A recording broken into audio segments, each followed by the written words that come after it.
Hello, Ambassadors. Welcome to our ongoing study of Israel and the places we plan to visit next year, 2023. Maybe you missed the class this week, or maybe you just want to do a little further study, or maybe you want to share it with someone else. Whatever brings you here, welcome. If you like what you see, hit the like button. And if you'll hit the subscribe button, you'll be notified whenever I post new videos to this channel. Before we get into our study of the Western Wall and the Western Wall Tunnel, I want to share with you some breaking news from archaeology. This news just broke this past Thursday. This past Thursday, March 24th, 2022, an announcement was made about the most recent archaeological discovery in Israel, and I'm excited about it. It was found at the site of the biblical Shechem, which is the modern city of Nablus. Now, you'll remember that Shechem lies in a natural amphitheater between Mount Ebal and Mount Gerizim. In Deuteronomy 11, Moses directed that after Israel entered the Promised Land, they were to stand in that amphitheater between those mountains, while the Levites read a list of curses from Mount Ebal and blessings from Mount Gerizim. The curses would befall them if they disobeyed the covenant, the blessings if they obeyed. The covenant renewal ceremony is described in Joshua chapter 8. Well, this past Thursday, Scott Stripling, the director of the Archaeological Studies Institute at the Bible Seminary in Katy, Texas, announced the discovery of a lead tablet. And it pushes back the written record of the name Yahweh, Israel's God and our God, a couple of centuries earlier than previously known, to at least 1200 BC, maybe as early as 1400 BC. In other words, it goes all the way back to the time of Joshua. And this finding is going to naturally bring a lot of renewed debate on the dating of biblical events, especially those told in the books of Exodus, Leviticus, Numbers, and Deuteronomy. What he found was a folded lead tablet that was on Mount Ebal. It's less than 1 inch in length and width. It's known as a curse tablet, and it recalls the account of Joshua building an altar nearby, which Israeli archaeologist Adam Zertal actually excavated in the 1980s. The inscription reads, "Cursed, cursed, cursed. Cursed by the God Yahweh, you will die cursed. Cursed you will surely die. Cursed by Yahweh, cursed, cursed, cursed." This curse tablet was discovered near Mount Ebal, which is the Mount of Curse in the book of Deuteronomy and Joshua. Stripling found it in a dump site, a part of the structure that Zertal identified as Joshua's altar back in the 1980s. And this finding was a confirmation of the biblical account that we see in the books of Deuteronomy and Joshua. Now, the dirt around the area of the discovery was discarded over 30 years ago. It had been dry sifted, and what happened is Stripling decided to run it through the wet sifting process that was used first by Gabriel Barkay at the Temple Mount. You'll remember we talked about Dr. Barkay several weeks ago when we talked about the Temple Mount. So using this wet sifting technique, they were able to get to the actual inscription on this folded lead tablet. That is a tablet expressing the curses right where you'd expect it to be found on Mount Ebal, the Mount of Curses. I'm excited about that because it confirms once again the biblical account. But we're here to talk about the Western Wall and Tunnel today, so let's get to that. Now, recently, we've talked about some places around Jerusalem. In February, we talked about the Temple Mount, and we talked about the City of David. We talked about the pools of Bethesda and the Pool of Siloam. In March, so far, we talked about the Mount of Olives, the Garden of Gethsemane, and the Western Mountain, which is commonly known as Mount Zion today. And on that mountain, we talked about Caiaphas' house and the possible locations for it. Today, we're ending up the month of March looking at the Western Wall and the Western Wall tunnels. Now, the Western Wall and the Western Wall tunnels refers to the entire length of the Western Wall at the Temple Mount. And if you'll notice where I have this red star here, that's called the Western Wall Plaza. That's the part of the Western Wall that's exposed where Jewish men and women routinely pray to God. Just below that is an area where there's a lot of rubble from the temple destruction in 70 AD. And just north of it, there is the tunnels that run under the Muslim quarter. And those tunnels run alongside the Western Wall. And those are things we're going to talk about today. At the very southern end of the Western Wall, this is a picture of some of the rubble that's found there that goes back to the destruction in AD 70. You can get an idea of how massive these stones are by looking at their size compared to the man walking along that first century street. In some places, the archaeologists removed the stones in order to expose the street and what's below it. In other places, the stones were left as a testimony to the greatness of the Temple Mount and how awful its destruction was. These stones are a reminder of something Jesus said to his disciples in Matthew chapter 24, verses 1 and 2. Jesus left the temple and was going away when his disciples came to point out to him the buildings of the temple. But he answered them, "You see all these, do you not? Truly I say to you, there will not be left here one stone upon another that will not be thrown down." Now notice that this text starts off with the statement that Jesus left the temple and was going away. Think for a moment. What is the significance of Jesus leaving the temple and going away from it? Well, his leaving symbolized that he abandoned the temple at this point. The chapter division here between Matthew 23 and Matthew 24 is somewhat unfortunate because it distracts from the context of what Jesus had just said in Matthew 23. At the end of Matthew 23, you read this, "O Jerusalem, Jerusalem, the city that kills the prophets and stones those who are sent to it. How often would I have gathered your children together as a hen gathers her brood under her wings, and you were not willing. See, your house is left to you desolate. For I tell you, you will not see me again until you say, Blessed is he who comes in the name of the Lord." Notice that statement. See, your house is left to you desolate. Think about it. What is the house that's being left desolate? Well, it's the temple. That's Israel's house that's being left desolate, according to what Jesus said at the end of Matthew chapter 23. What does it mean that it will be left desolate? Well, it means it'll be deserted, abandoned, destroyed. In other words, what Jesus is saying is God's going to forsake the temple and destroy it. In this context, it refers specifically to Jesus' departure, which is the very place that Matthew 24 begins. And that's particularly in view of the fact that the Israelites had turned away from Jesus, and now Jesus says you're going to be left to yourself. What Jesus is doing is he's describing his leaving the temple in the image of God leaving the temple back in the days of the Babylonian exile in 586 BC. You may recall that the prophet Ezekiel began his prophecy wondering why God was present with the exiles in Babylon. That's what Ezekiel chapter 1 is all about. Ezekiel is with the exiles in Babylon when he sees the presence, the likeness of the glory of the Lord. That's the way he describes it. And in Ezekiel 1, he's puzzling. Why is God here and not in Jerusalem? Well, the answer came in Ezekiel chapter 10, when he saw a vision of God moving out of the temple and moving in with the exiles before the Babylonians destroyed Jerusalem and the temple in 586 BC.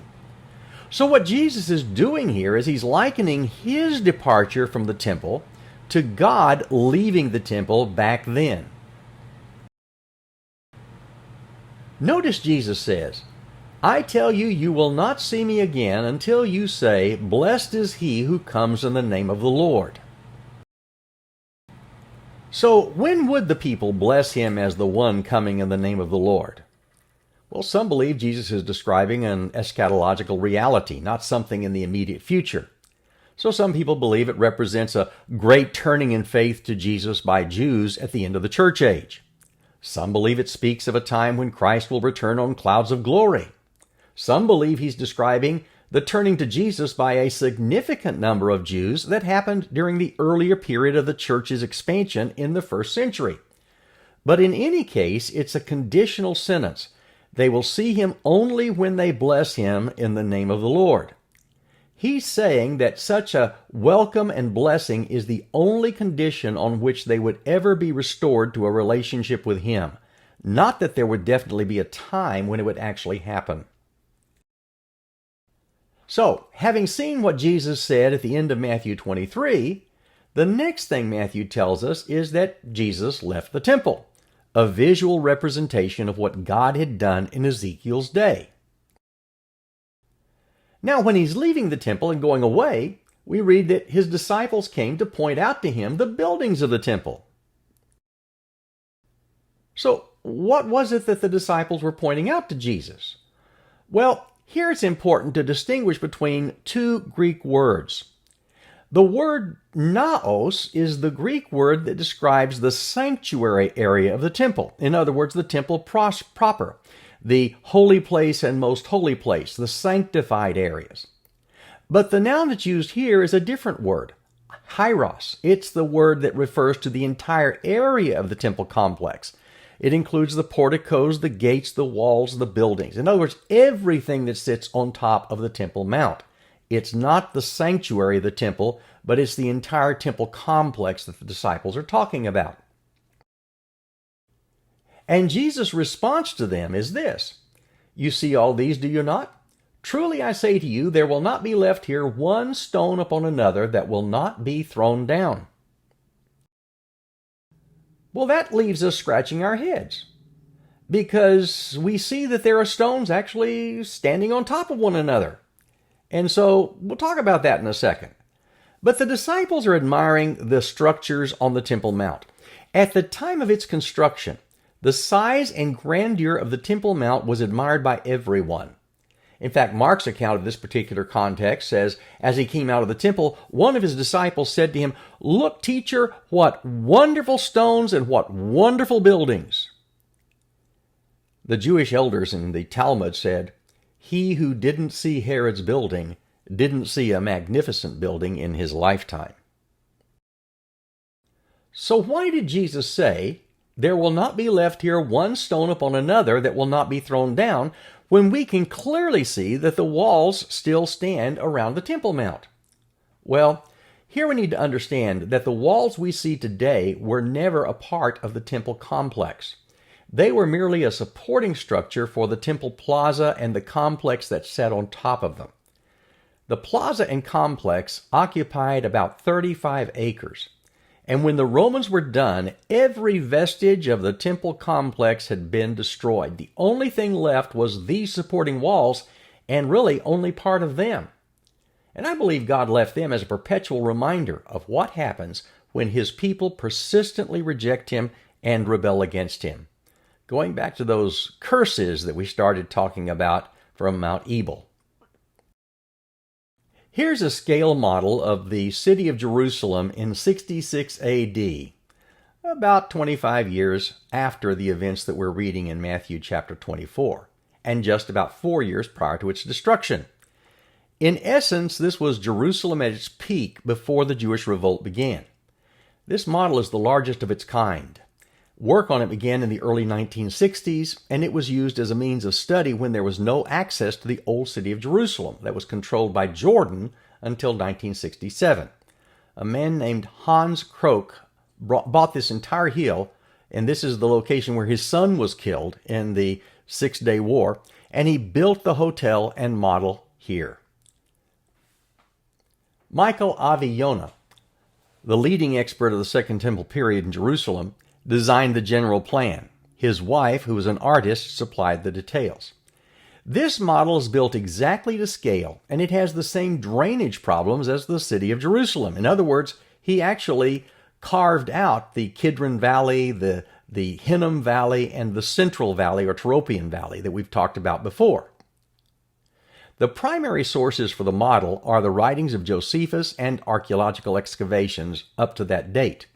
There are other sources, including the Talmud and the New Testament. The scale of the model is 1 to 50. In other words, a human being would be just about 1 2/5 inches high in this model. We'll see it when we get to the Israel Museum. Here's a panoramic view of that model from the Mount of Olives perspective to the east, looking across the Kidron Valley. Notice how the temple complex dominates the view of the city. You can see the city of David there to the left, the Kidron Valley beneath the temple, and in the temple you can see all of the areas, the court of the Gentiles, the temple proper, and then to the northwest corner, the Antonia fortress. And just to the north you can see the pools of Bethesda, places that we've talked about recently. But notice how the temple complex dominates the view of the city.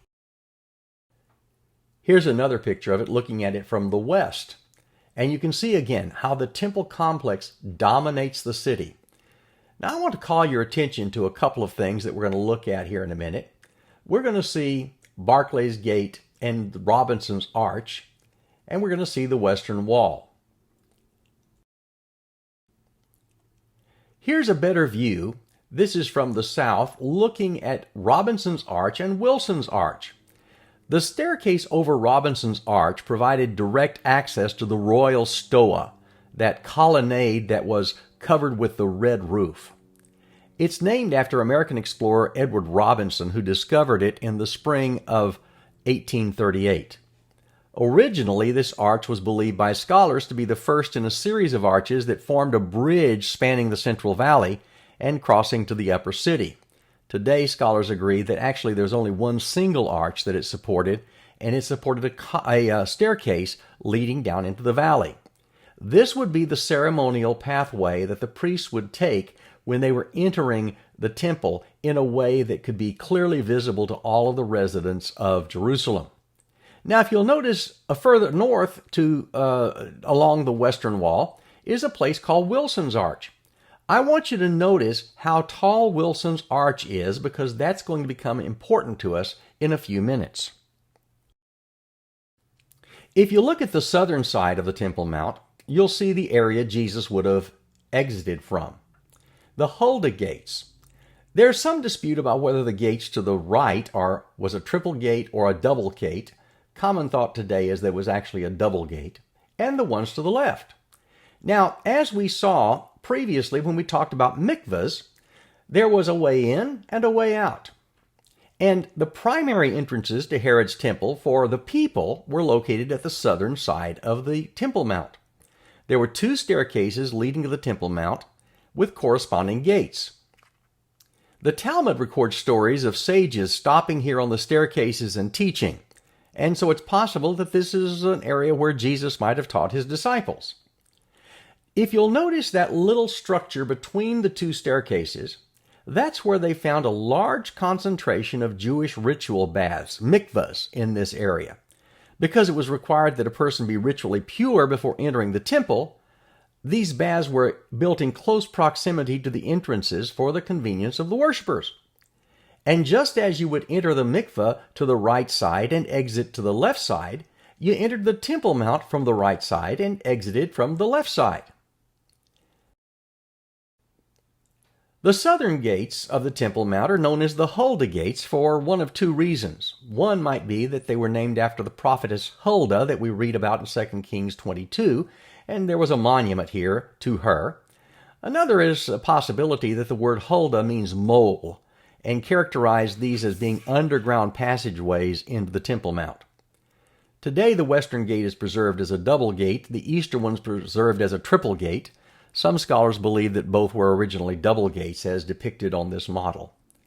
For traffic control, entrance to the Temple Mount was by the eastern gate and exit was by the western gate.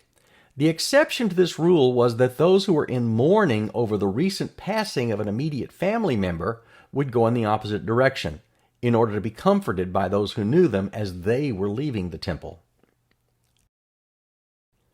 But again, here is a picture from the Kidron Valley perspective from the Mount of Olives, looking across to see how the temple itself dominated the area.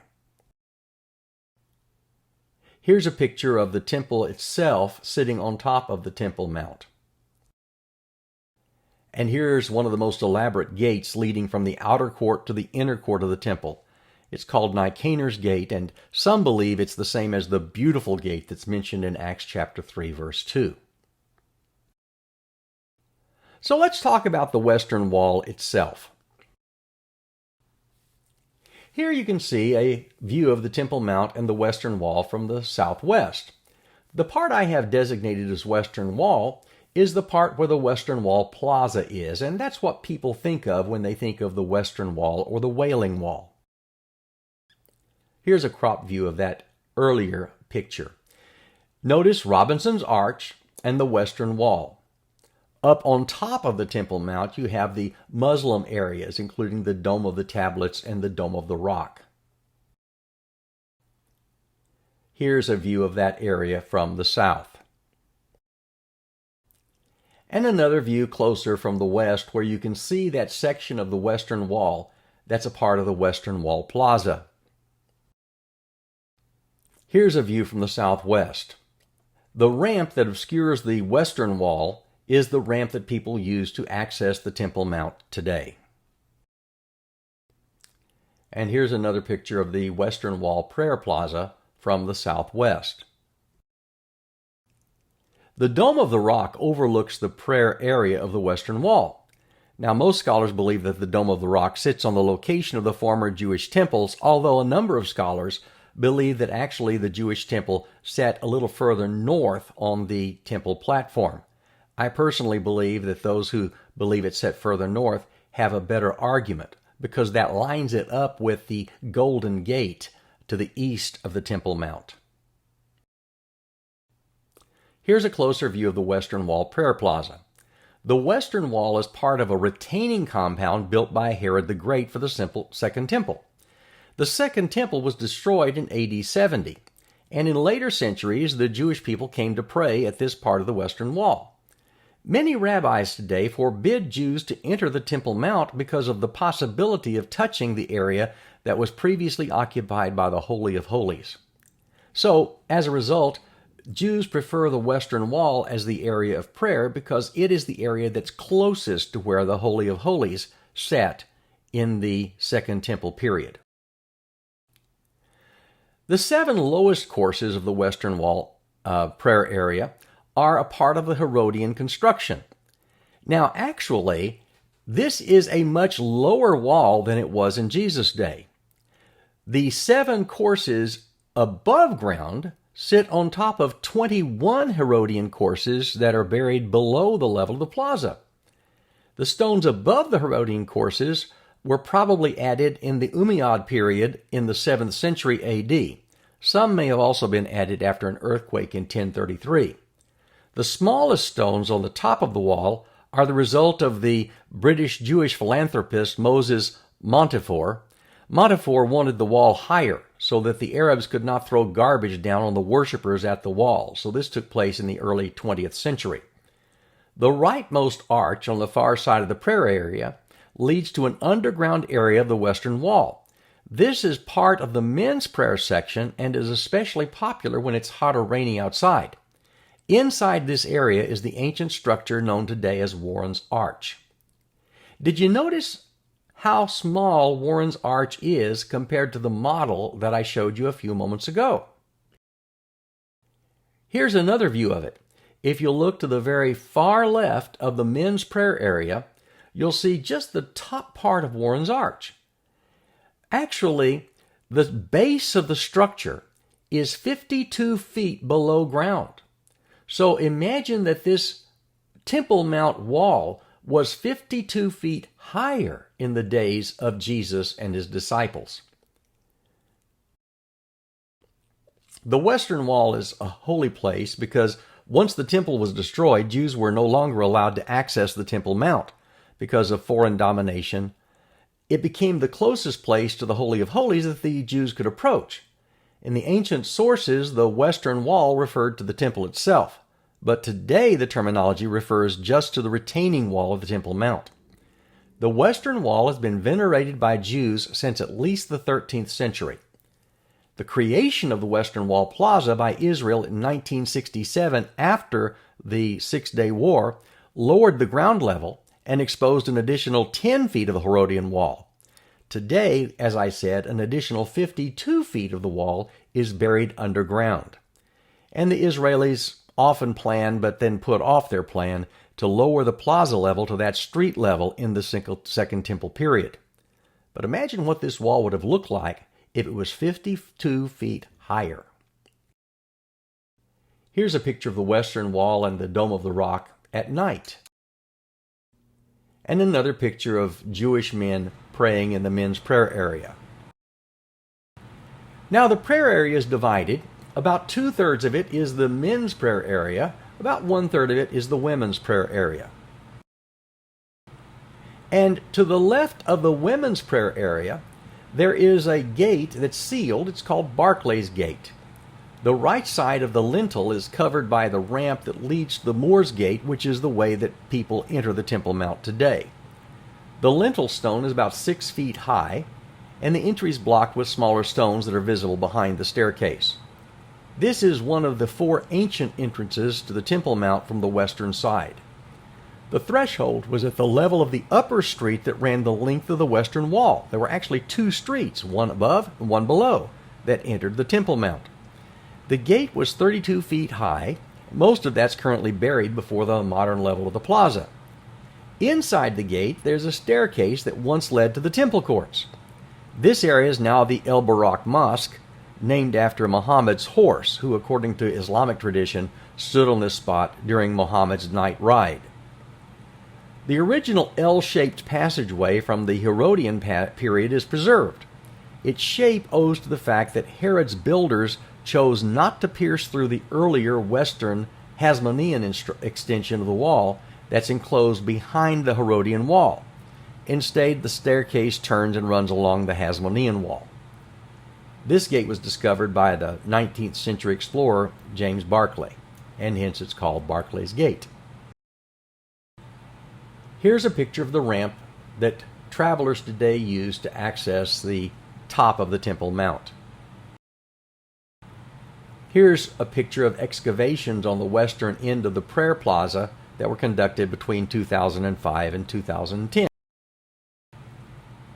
The earliest remains in this area indicate that it was originally used as an Iron Age quarry. Later in the Iron Age, a 4-room house was constructed here. This was a Jerusalemite's home sometime after Hezekiah fortified the western hill with that new wall that's known as the Broad Wall that we talked about a few weeks ago.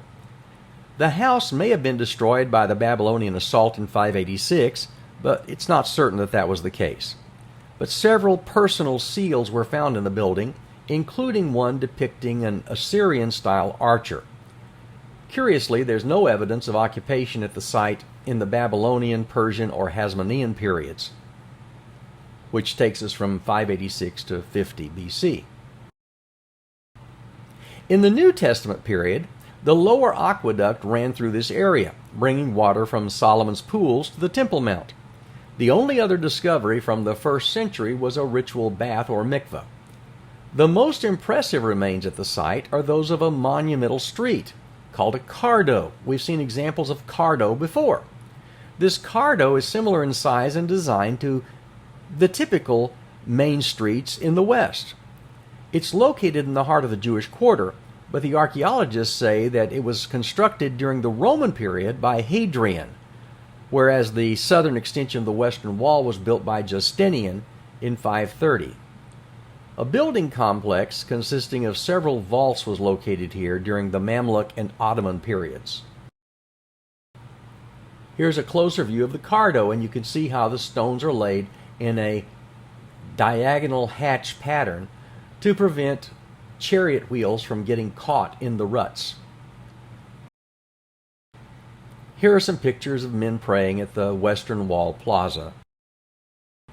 This is the kind of thing we're likely to see when we go to Jerusalem. Another man praying at the Western Wall. A man praying again at the Western Wall. And here's a man with his arms upraised at the Western Wall. And another man praying at the Western Wall at night. Here's a man praying with a prayer book in his face. And a man sitting at the Western Wall with a hat. And another man praying at the Western Wall. The prayer book that this man is reading contains the liturgy for the various feasts and prayer times. This one makes a good photograph because it's the large print edition. The prayers, of course, are in Hebrew, as they always have been. Here's a man reading the Talmud at the Western Wall, and a man reading a scroll. Even the children get into the practice of reading at the Western Wall at night. The men's prayer area is about 2/3 of the entire prayer area, twice the size of the women's prayer area, which naturally becomes more crowded. This reminds me of Deuteronomy 6, verses 4-9. Hear, O Israel, the Lord our God, the Lord is one. You shall love the Lord your God with all your heart and with all your soul and with all your might. And these words that I command you today shall be on your heart. You shall teach them diligently to your children, and shall talk of them when you sit in your house, and when you walk by the way, and when you lie down, and when you rise. You shall bind them as a sign on your hand, and they shall be as frontlets between your eyes.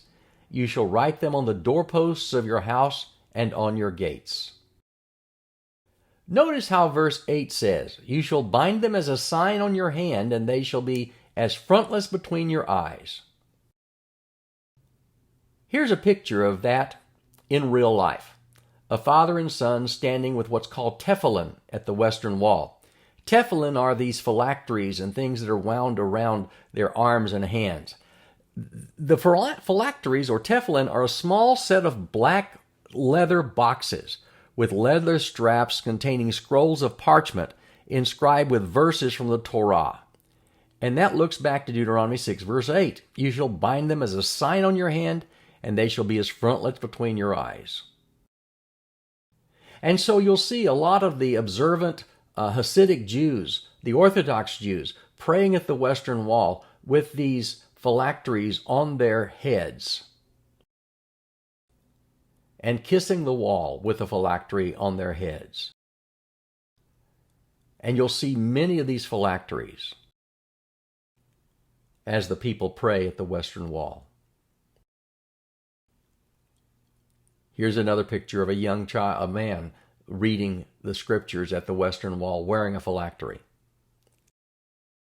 But there's another part of this passage in Deuteronomy chapter 6. Notice verse 9. You shall write them on the doorposts of your house and on your gates. This is what's called a mezuzah. Very much like the phylactery, it contains small parchment pieces of scripture, and it serves as a reminder of the law every time someone enters or exits. This is a mezuzah near the Western Wall in Jerusalem. You'll see people folding prayer shawls. You may even see someone with a red string.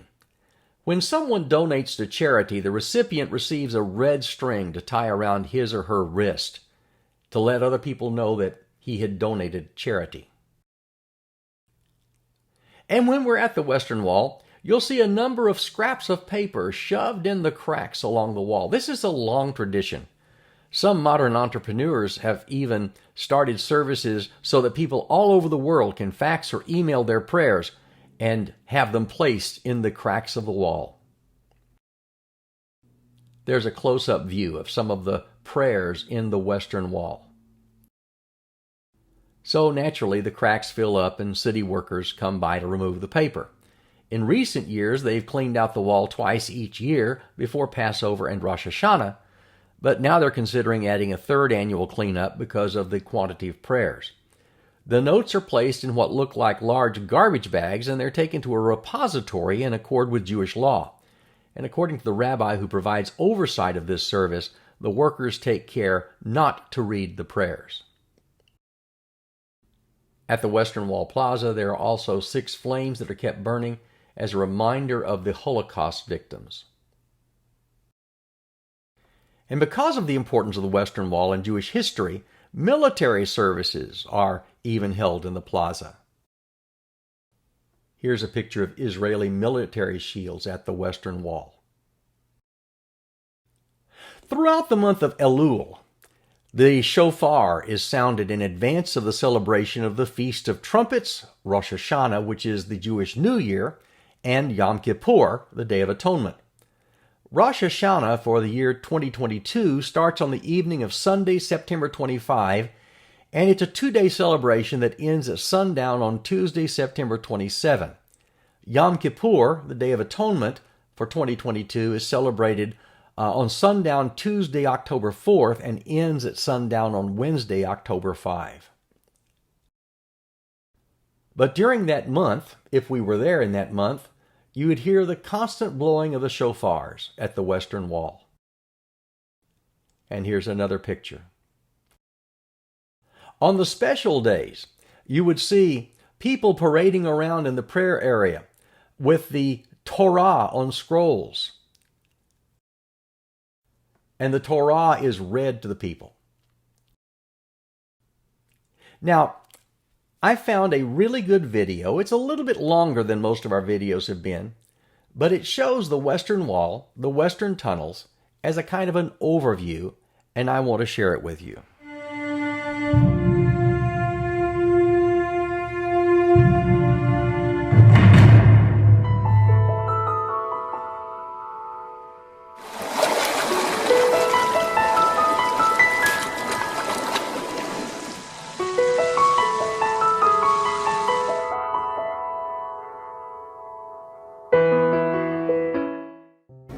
Welcome to the Holy Land and this biblical site of the Western Wall.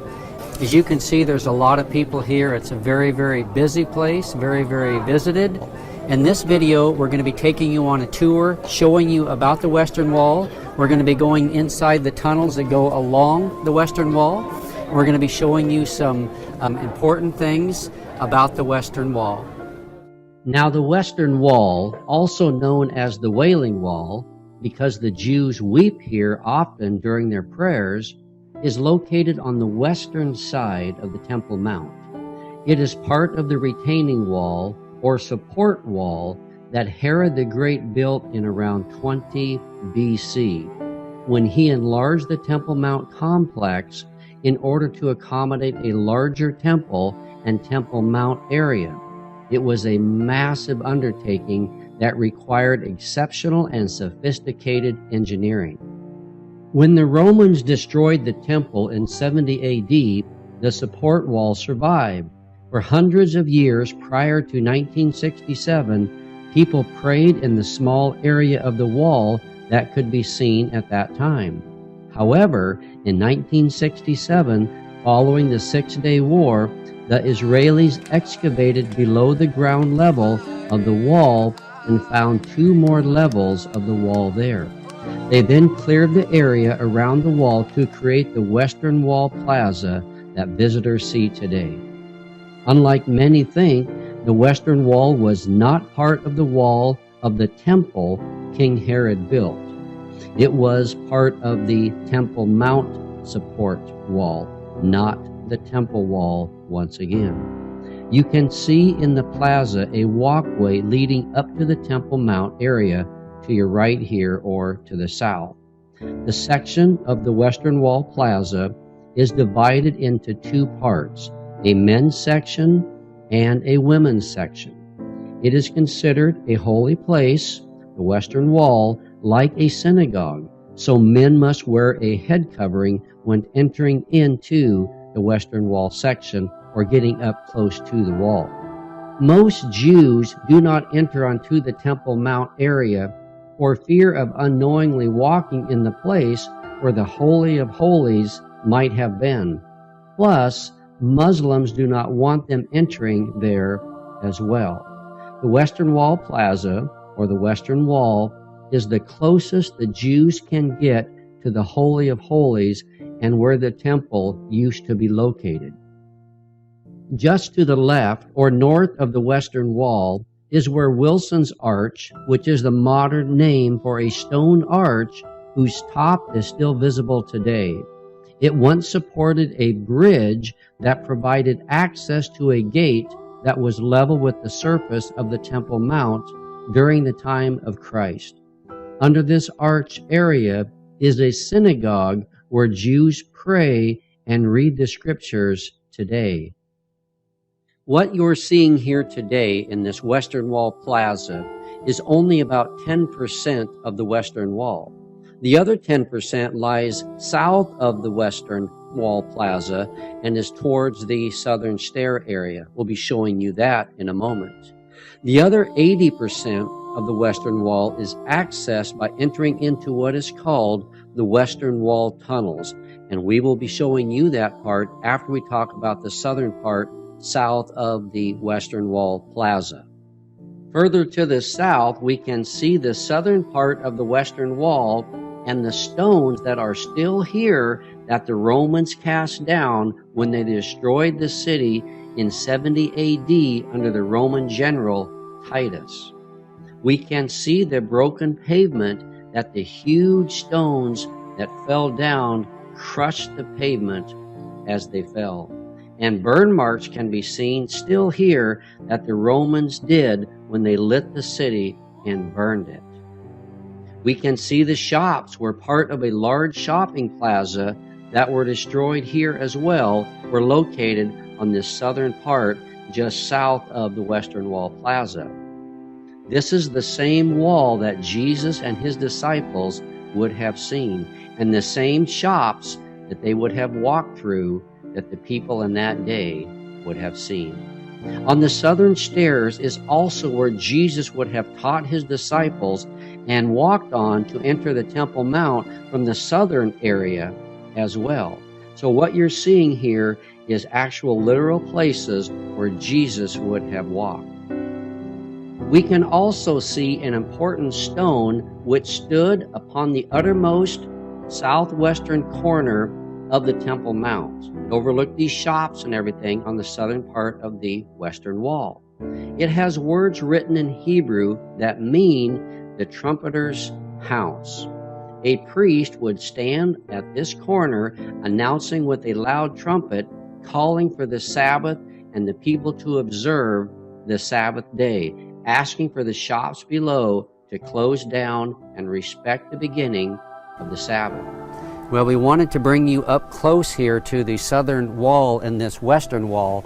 What we're seeing here, and we'll show you in the video, is part of the western wall. But we wanted to show you some important stones that fell down when the Romans destroyed Jerusalem in 70 AD. We can see some of the ash marks and burn marks on these stones and stuff when the Romans burned the city in 70 AD. And I will show you that here in this video. And then just behind me, right out here, was a walkway with shops. And on each side of here there were shops, and then people right up above me is where they entered onto the Temple Mount. But this stone right here is of really importance here.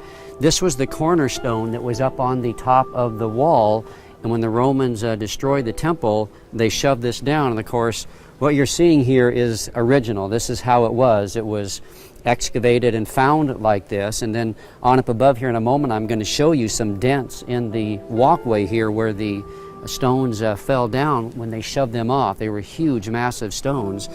So I wanted to show you this stone here, which is of really significance. This sat on the corner of the Temple Mount, on the southwest corner.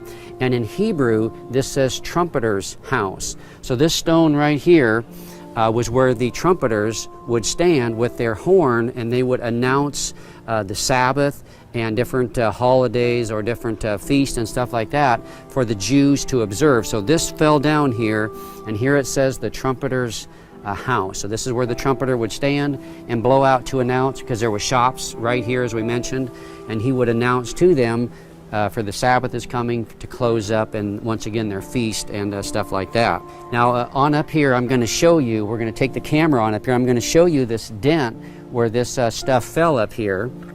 We're going to walk on around here.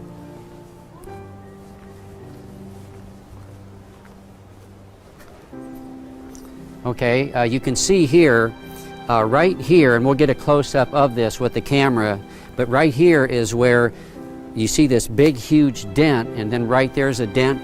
These are where these big huge stones fell down and just absolutely crushed the walkway here. So anyway, then up above here is what's called Robinson's Arch, where the people would come up the stairs and then go on up to the Temple Mount. So anyway, we wanted to get you up close here and show you this stuff so you could see the results and the evidence when the Romans destroyed Israel in 70 AD. Now let's take a fascinating tour through what is called the Western Wall Tunnel. Here we'll see the remaining about 1,000 feet of the Western Wall that lies underneath the structures above. So this underneath they've excavated, and we'll see now what the Western Wall looks. We'll look at some massive stones and some amazing things that took place here. We'll begin this tour by looking at what the Temple Mount platform entailed and what was under the Temple Mount platform before King Herod enlarged it. In order to build on the mountaintop, there had to be erected supporting walls that could be filled in, so there was a flat place upon which to build. King Solomon first did this when he erected the first temple in around 950 BC. Then later on, Ezra, Nehemiah, Zerubbabel built upon this same platform when they rebuilt the temple again in around 515 BC. Later on, in around 20 BC, King Herod began rebuilding a new massive Temple Mount. In order to do this, he had to enlarge the Temple Mount platform immensely. So it wound up measuring 985 feet wide by 1,575 feet long, or an equivalent the size of about 35 football fields. King Herod put 10,000 men to work and trained 1,000 priests as masons so they could work on the most sacred parts of the temple. The building was began in about 19 BC and finished in 10 years, but the work of decoration was not completely finished until AD 64. The temple King Herod built on this huge Temple Mount platform was enormous in size. Nothing in the known world at that time compared to it in size and beauty. Here you can see a comparison to the Dome of the Rock, which is currently on the Temple Mount. The temple Herod built was 3 times as big, and the Dome of the Rock is huge, measuring over 115 feet high. So this temple and Temple Mount was absolutely spectacular and massive in size. 6 years later, unfortunately, in AD 70, the Romans burned down and destroyed the temple in Jerusalem, and it has never been rebuilt since. Located beside the Western Wall tour entrance on the left side or northern side of the Western Wall is a synagogue. Here Jews gather to study, read the Old Testament and the Torah, and pray. This is one of the Jews' most holy synagogues because of its proximity to where the original temple was, wherein the Holy of Holies resided. At the beginning of the Western Wall Tunnel tour entrance is a room where the tour begins. Here, tour guides give an overview of the temple Solomon built, the temple Ezra, Nehemiah, and Zerubbabel oversaw, and then the temple King Herod built. The history of the Western Wall is meshed in with the history of the temples that once resided next to the Western Wall. Now let's walk inside and see these beautiful tunnels and these access ways that go along the Western Wall.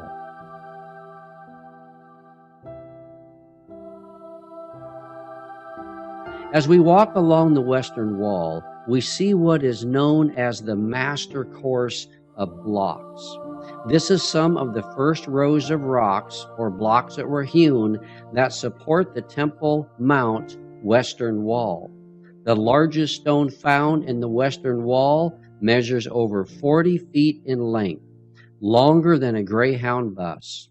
It is almost 12 feet high, taller than a semi-trailer. Its depth inside is 14 feet, almost as wide as some highways. It weighs over 600 tons, which is equivalent to 200 elephants, or 10 tanks, or 2 747 jumbo jets with the people and their luggage included. There is no machine big enough today to lift it. It was carved outside the city and then placed here. The stones that are carved and were placed here are made with such precision that not even a credit card will fit between the joints to this day. We next come to what is called Warren's Gate. This is the closest place along the western wall to where the temple used to be. It is therefore, according to the Jews, the holiest place in the western wall that they can get to where the temple and the Holy of Holies was located. The Holy of Holies, or the temple, is just 200 feet east of where this Warren's Gate place is. In the vicinity of Warren's Gate is a prayer place right next to the Warren Gate entrance, and also a new synagogue that has been recently dedicated for use for the Jews for prayer and seeking the Lord. We can also see the bedrock of the western wall of the Temple Mount as well. The masons who laid the great stones to build the western wall actually chiseled the bedrock of the mountain to make them look like they were stones, but in reality, they are the bedrock of the mountain upon which the western wall rests. Next, we can see these tiles of the original floor where Jesus likely could have walked. They're visible here in this western wall tunnel, and they are the original tiles that were here during the time of Christ. We are now walking through a Hasmonean aqueduct built over 2,200 years ago, which was 200 years before Christ. This aqueduct runs through this bedrock and arrives at the Strothian pool. We now end our tour at the Strothian pool, where water was stored for use in the city of Jerusalem. Now, what are some lessons we can learn from this western wall? Well, it's sad that today, the closest the Jews can get to the place where the original temple used to be located is the western wall, which in reality is just part of the supporting wall of the Temple Mount, as we have seen. It's sad that because the Jews refused to heed God's warning to obey and follow Him, He sent judgments upon them and Jerusalem as well.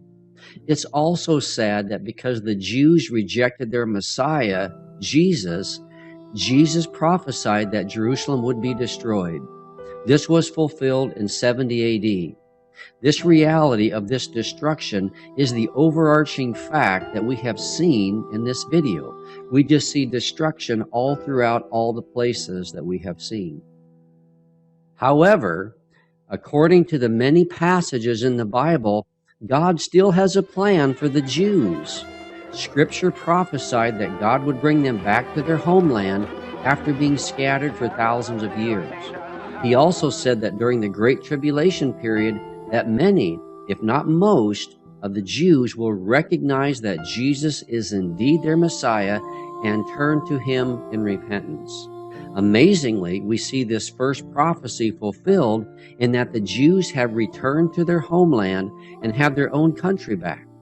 There have been many civilizations that have occupied the Holy Land, but God has fulfilled prophecy in bringing the Jews back to their homeland today in Israel. This is an amazing prophecy. The stones here cry out that God's word is true and is verifiable through the fulfillment of these prophecies. Now we'll end this video with a sad but very true saying that is found in the southern stair entrance area of the Temple Mount. It goes like this: "The Jerusalem stone, so resilient and supple, bows to the transient follies of humankind, bearing a testimony like 100 witnesses, and yet remains silent." Well, thank you for watching this video. I hope that you've enjoyed it, and God bless.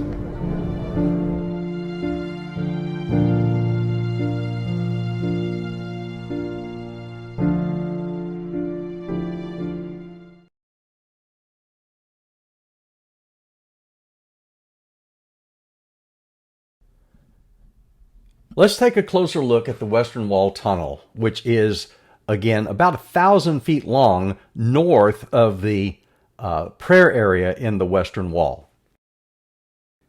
This is a part that runs beneath the Muslim quarter of the Old City of Jerusalem. You enter it through Wilson's Arch that was named for Charles Wilson, a British explorer in Jerusalem in the 1860s.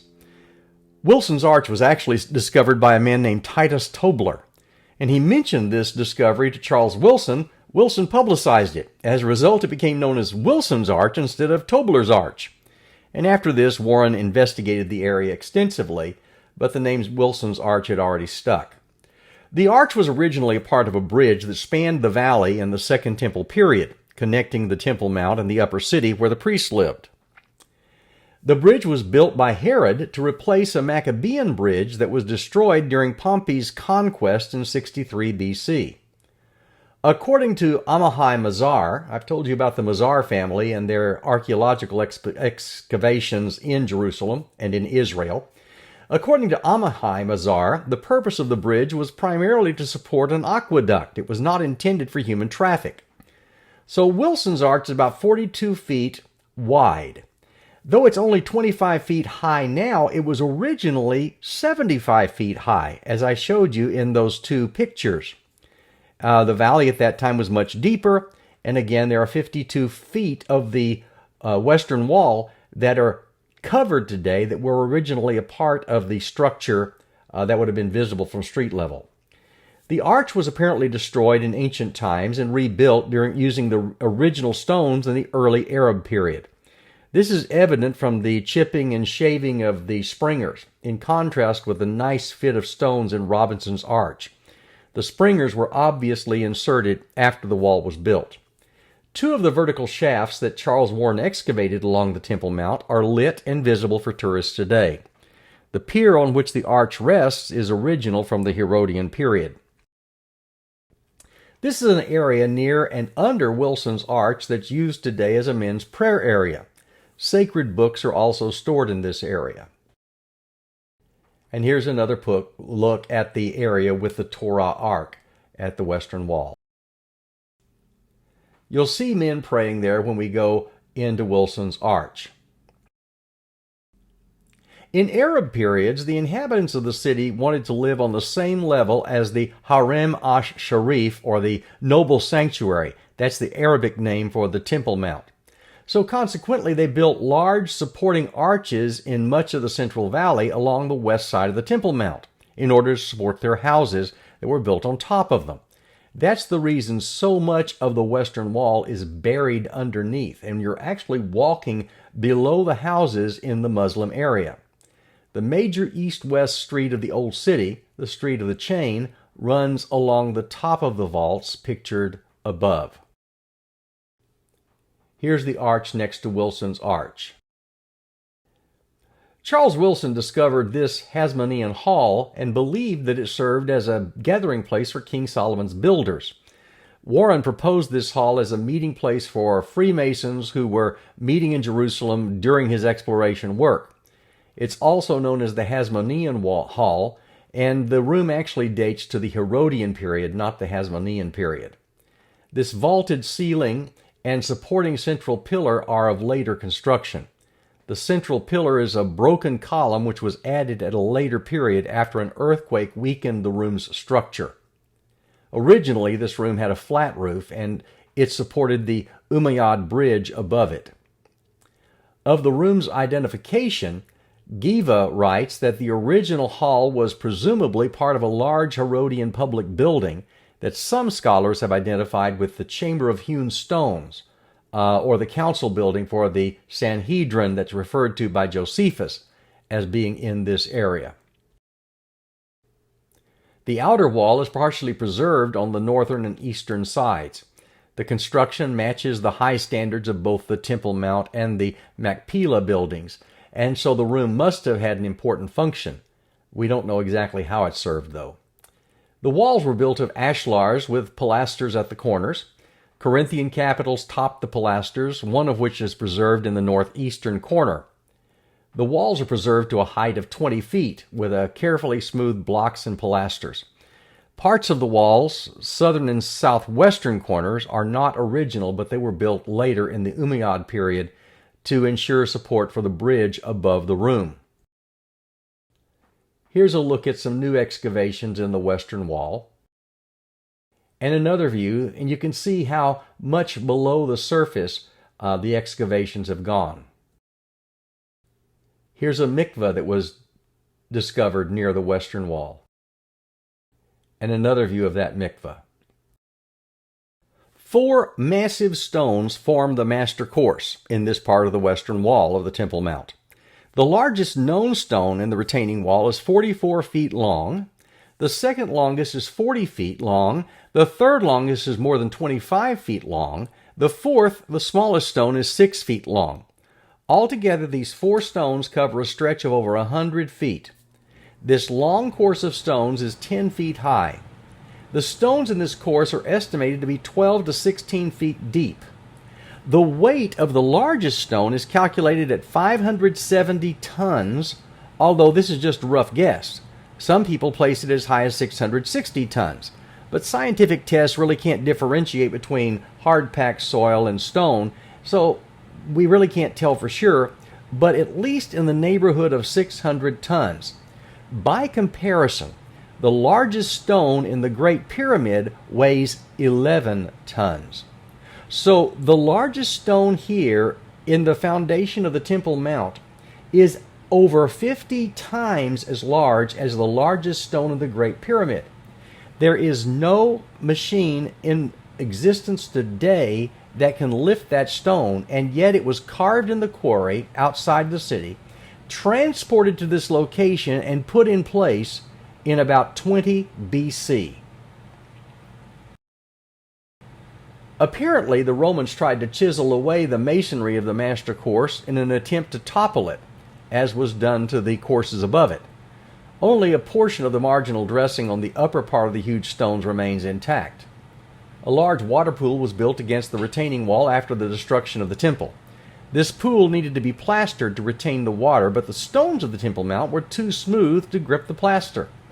So the engineers decided to cut out small squares into the walls so that stone pegs could be attached, and that allowed a thinner wall to be built that was much more coarse, and the plaster could cement itself to that particular wall.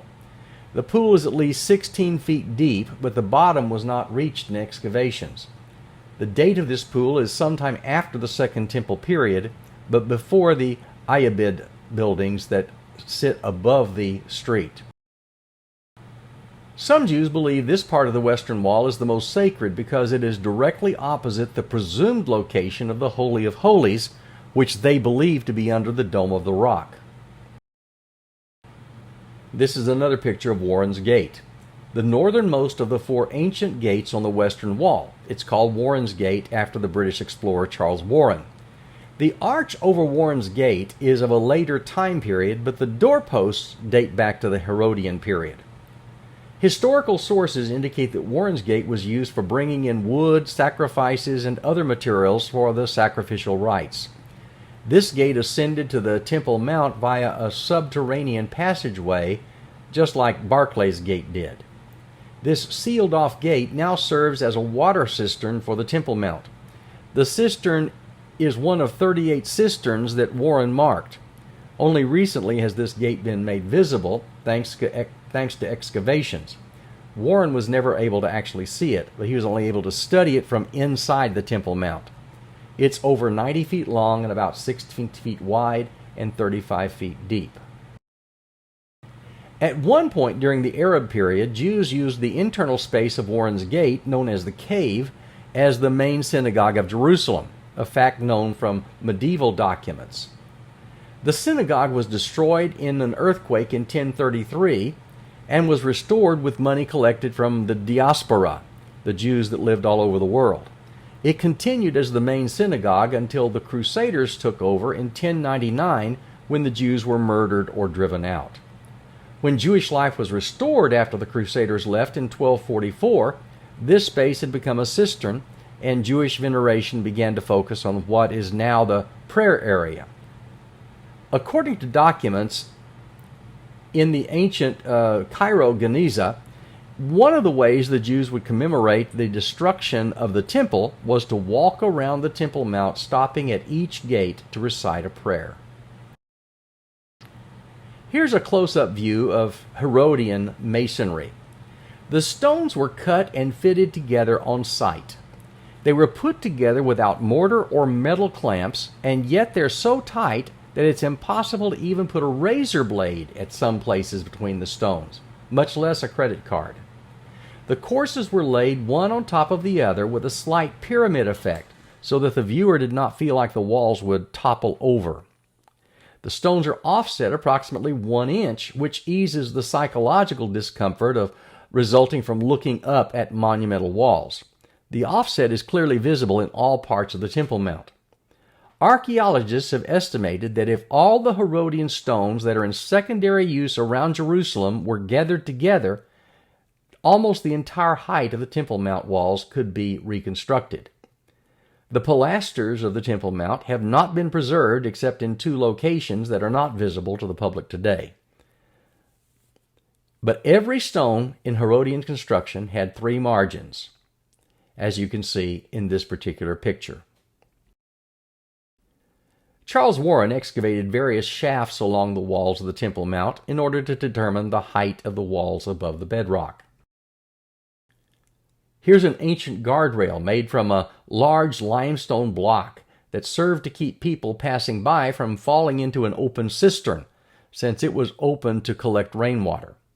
The guardrail also served as a retaining wall to keep the paving stones of the street from gradually sliding into it. The guardrail was a permanent barrier. The upper part of this stone is polished to the degree of looking like marble from being constantly handled, and it's now in its original position. At the northern end of the Temple Mount, where bedrock is naturally higher, Herod decided not to cut the bedrock away, and instead he had the bedrock dressed so that it looked like hewn stones and matched the rest of the stones in the wall. Excavators uncovered a quarry next to the western wall. This quarrying was done to permit the passage of the street along the wall, in addition to being a convenient location for acquiring building stones. This quarry must have been one of the most important, if not the only source of the building stone for the western wall. 65 feet of the Herodian street have been exposed at the northern end of the tunnel. The paving stones are about 4.5 feet wide and over 8 inches thick. The top side has a margin dressing, but it still has the rough surface to prevent slippage. Every paving stone is carefully cut. The road ends at this point, as do all signs of stone cutting that were connected with the western wall. Apparently, it ended when Herod the Great died in 4 BC. So the street was never completed in this area. There was a high, broad rock face that the workers were unable to remove. But you can still see large quarrying marks that are visible in the rock. Herodian columns were found along the western side of the street. These columns were made up of several sections and have Doric capitals, typical of the burial structures around Jerusalem in the Second Temple period.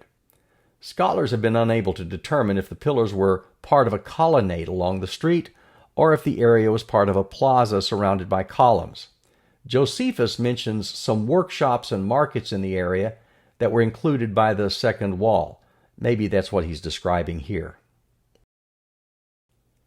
Here's the aqueduct that was first investigated in 1867 by Claude Conder and Charles Warren. Warren recorded floating on a raft made of old doors through the sewage in this area. It was almost dry when it was rediscovered in 1985 by Dan Bahat. The aqueduct was built to channel floodwaters from an area north of the present perimeter of the old city into the cisterns under the Hasmonean citadel. The aqueduct is 35 feet high at its tallest and 4 feet wide. The channel is 260 feet long from the Struthian Pool to the western wall. It's a channel, not a tunnel, and it's covered with stone slabs. There's a gentle downward slope from north to south. Only a small part of the aqueduct appears to have been coated with waterproof plaster. Here's another picture of that Hasmonean water channel. At the end of that channel is the Struthian Pool. It was discovered at the end of the 19th century when the Sisters of Zion convent was being built. The northern part of the pool is today incorporated into the substructure of their convent. The original pool was 170 feet by 46 feet, and depth varied from 39 feet in the north to 56 feet in the south. The bottom of the pool is hewn into rock. The sides are made of ashlar stones. This pool was located north of the Antonia Fortress, north of the northwest corner of the Temple Mount, and it was probably dug into the northern moat of the Antonia during Herod's reign. Here's another picture at the Struthian Pool. A couple of things to ponder. The Jews' repeated refusal to obey and follow God led to divine judgments on Israel and Jerusalem, including the destruction of their temple and their nation in 70 A.D. The Western Wall serves as a reminder of their failure and of God's judgment. What does that suggest to you and me about how important it is for us to listen to God and obey Him? And another question. Regarding the Jews' repeated failings and God's eventual judgment, they should serve as a warning to us that obedience brings God's blessings, but disobedience brings His judgment. In other words, as Paul said in 1 Corinthians 10, 11, and 12, "Now these things happened to them as an example, but they were written down for our instruction, on whom the end of the ages has come. Therefore let anyone who thinks that he stands take heed lest he fall." Well, that's our look at the Western Wall and Tunnel. When we finish our study of Israel at the end of April, I plan to embark on a study of foundations of our faith, talking about things that are critical to our faith as Christians: Jesus' death, His resurrection, abiding in Christ, the heart of discipleship, and eschatology, or facing the future. And we'll return to our previous format. I'll give you some scriptures to study and questions to ponder, and then we'll spend our class time talking about those questions and your insights in a kind of a discussion format. Those of you who have been with us for that kind of study in the past know how much we all benefit from the exchange of insights. I hope those of you who were not a part of our previous studies will stay with us after we finish Israel and try that class format out. Next week, as we get into the month of April, we'll take a look at the Via Dolorosa, the traditional path that Jesus traveled on His way from being condemned to being crucified. But before we leave, I want to leave you with some more thoughts about the Western Wall. In Deuteronomy 16:16, Moses said, 3 times a year all your males shall appear before the Lord your God at the place that He will choose, at the Feast of Unleavened Bread, at the Feast of Weeks, and at the Feast of Booths. They shall not appear before the Lord empty-handed. So all Israelite men were commanded to appear before the Lord at the period of the Passover and unleavened bread, at what's called Shavuot or Pentecost, and at Sukkot or the Feast of Tabernacles. Here a picture of men praying at the Western Wall during the period the Jews identify as Pesach or Passover. It's a feast that leads from Passover right into the unleavened bread. For the year of 2022, it starts the evening of Friday, April 15th, and ends the 8-day Feast of Unleavened Bread at Sunday on Saturday, April 23rd. They were also required to attend Shavuot or Pentecost, the Feast of Weeks. Shavuot for the year of 2022 starts on the evening of Saturday, June 4th, and ends the 2-day holiday at sundown on Monday, June the 6th. And they were also required to appear at Sukkot, which is what we call the Feast of Tabernacles or the Feast of Booths. Sukkot for the year 2022 starts on the evening of Sunday, October 9, and ends the 7-day festival on sundown, Sunday, October 16th. Well, every year up to 500,000 people gather at the western wall on the day of the priestly blessing during Sukkot. The priestly blessing is the time twice a year when those of Aaronic lineage stand at the base of the western wall and bless the Israelites. Moses said concerning the feast of Sukkot, in Leviticus 23, verse 40, "And you shall take on the first day the fruit of splendid trees, branches of palm trees, and boughs of leafy trees, and willows of the brook, and you shall rejoice before the Lord your God 7 days." This day, the Jews have this practice of observing Sukkot by binding together the etrog, which is the yellow fruit, the lulav or palm branch, and the hadash, which is the avat tree branch, and the arava, the willows of the brook. And throughout the week they carry these with them to their prayers in the synagogue and to the western wall. And these huge masses of people gather there. And the priestly blessing is pronounced upon them twice a year, at the Feast of Unleavened Bread and Sukkot, basically in April and in October, at about 6-month intervals. And here is what the priestly blessing says. As we see fathers and sons, they're gathered for the high priest to pronounce the blessing. And here's a picture of Rabbi Ovadia Yosef, the former Sephardi chief rabbi of Israel and the current head of the Shas political party. What is the priestly blessing? The Lord said to Moses, "Tell Aaron and his sons, this is how you are to bless the Israelites.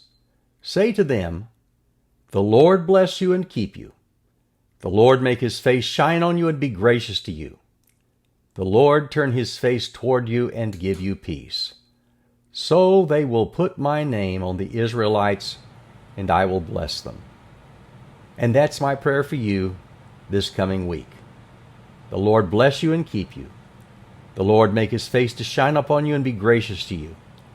The Lord lift up his countenance upon each of you and give you peace.